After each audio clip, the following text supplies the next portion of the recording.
Hey everybody, today I'm in our winter evergreen enclosure to talk to you about Arborvitae. And Arborvitae is one of those really great plants for people in our area because it has some attributes that make it really valuable to people in their yards and on their properties.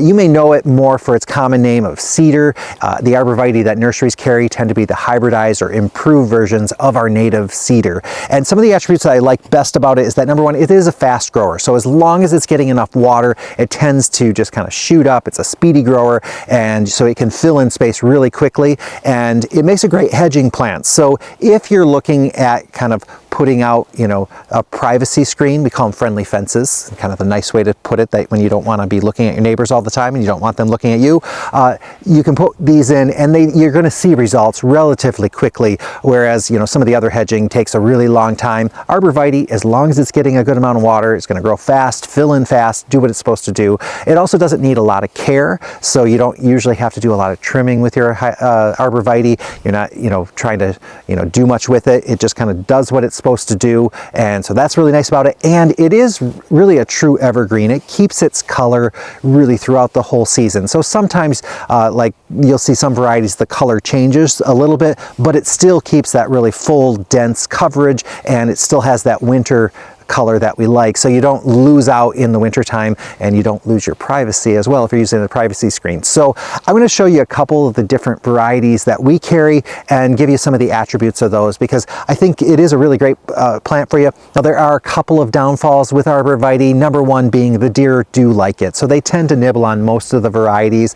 That's a bit of a bummer, and so if you have a serious deer problem, Arborvitae might not be for you. However, there are some types that are a little bit more deer resistant. And I also have some other suggestions for evergreens that might fill that void in case you have a deer problem. So I'll cover those later on. But right now I'm going to start right away with the different types of Arborvitae. Now it is winter time, so they have lost some of their brightness as far as color, and we have them packed in here pretty tight, so I'm not going to be able to give you a really good view of what they look right now, but maybe I'll throw some pictures up on the screen so you have a better idea. And we're just going to jump right in. I'm going to start on this end, kind of work my way up and talk to you especially about the different growth habits and different sizes that you can get. So some of the more traditional ones are like Techno and Technito and Emerald Green, but then there's a couple other varieties. Like this one here is called North Pole, and this one is a column-shaped one that gets narrow towards the top, so it does look a little bit like a Christmas tree, but it has a little bit of a Dr. Seuss look because it tends to stay more narrow, so it doesn't get as wide as some of these other varieties that can really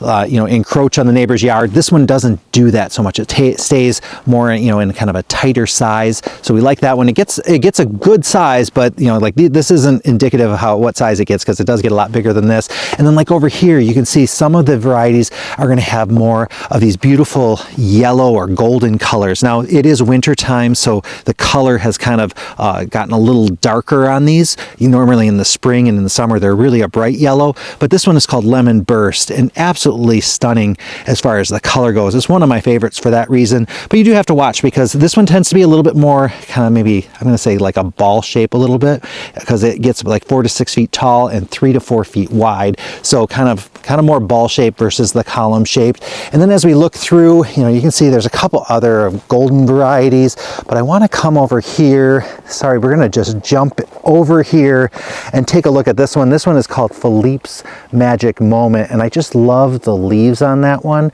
and that golden color on it. Just really a beautiful one. Another one I'll show you is this one's called Teardrops, and so this one it's column shaped, but it's kind of more squat at the bottom, and so this is really young yet. So this one gets, it's a medium-sized one, and the colors, it does lose a little bit of its green over the winter, but that's going to come back once the weather changes, and you can, it just gets a really unique, interesting shape.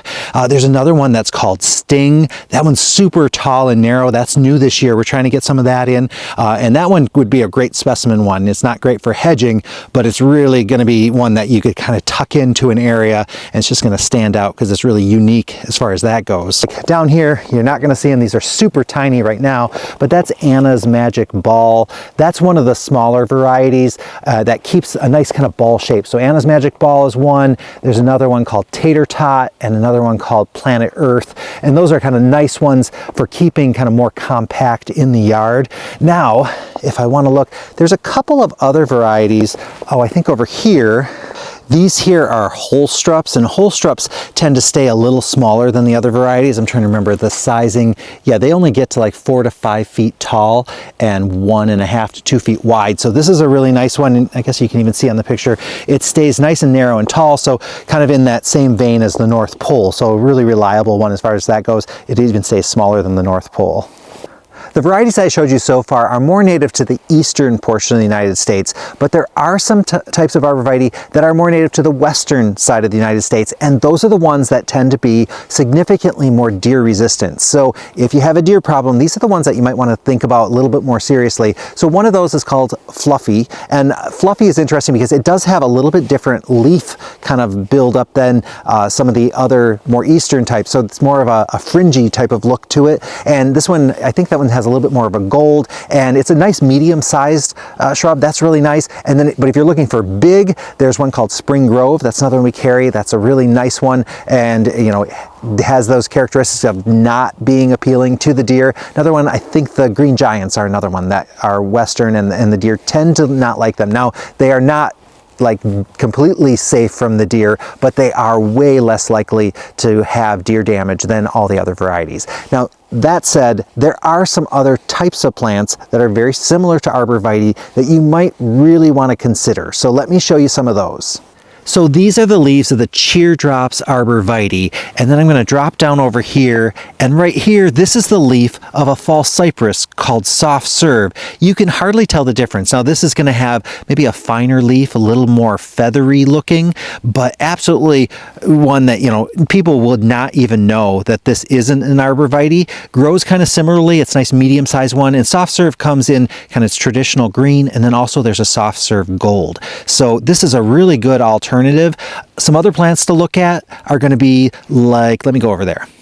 Juniper make a really great alternative. This one here is called Skyrocket, so it stays really narrow, gets really tall, and you'll notice that the junipers, they tend to have a little bit more of a blue cast to them. So the Skyrocket, kind of that nice sagey blue color, but then we get over here, and this one's called Blue Haven, and this one is a beautiful kind of almost gray kind of color to it.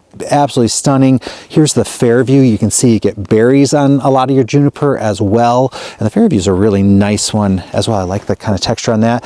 This, going back to the Soft Serve False Cypress, this is what it looks like, you know, when they're a little bit bigger. Looks so much like we'd expect our Arborvitae, so those False Cypress, but then there's a couple other junipers, so I'll pop over here. This one's called Medora Blue, or Medora. That's a beautiful one. I'm trying to think if there's another. Oh, this one here. What was this? Oh, this one is a Spartan juniper. I love, look at how dense and fluffy those leaves are. And then we've got the little blue berries in there. So you got loads of options, and I just couldn't resist showing them to you because I was just walking through here and I was just taken in by all the different color and textures that were going on here right now. And we're, you know, we got tons of snow and it's freezing cold, and I still get to enjoy some of this winter interest. So I wanted to make sure and show it to you. And I also was kind of scouting around to see how our critter protection's going. So it looks like we've been able to keep the voles away so far. Seems that way, fingers crossed. But definitely, you know, we don't have our taller fence around it, which keeps the deer out, and there's deer tracks all over the place in here. So the deer have already just hopped over what we have, but we're less worried about the deer. We're more worried about like rabbits and some of the voles. There is a chipmunk in here who's running around, so I can hear him. He is making tons of noise too. But anyway, I just wanted to show you guys this and give you some ideas maybe for next year as you're starting to think about, you know, maybe hedging plants or specimen plants, because a lot of these Arborvitaes look great just on their own. You know, so you have kind of those, I'm going to call them the Christmas tree shaped ones. Those can make a really nice specimen, but also the ball shaped ones, you know, they're great for putting, you know, tucking in underneath a window or a spot where you don't want all that height. So tons of options with these. I just thought I'd give you a little overview.